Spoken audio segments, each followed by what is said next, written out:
कांग्रेस जिला सभापति तथा मोहना विधायक दाशरथी गमांगଙ୍କ क्रॉस वोटिंग पर कांग्रेस दल पक्षर दाशरथी को निलंबित करा जायछि।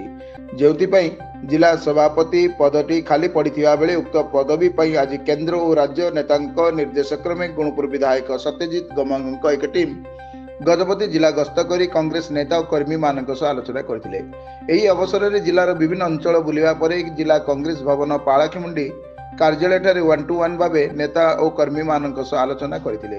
बहु समय आलोचना करिवा परे काहाकू जिला सभापति भावे चयन करा जिवो ता देखिबाकू बाकी रहिछि।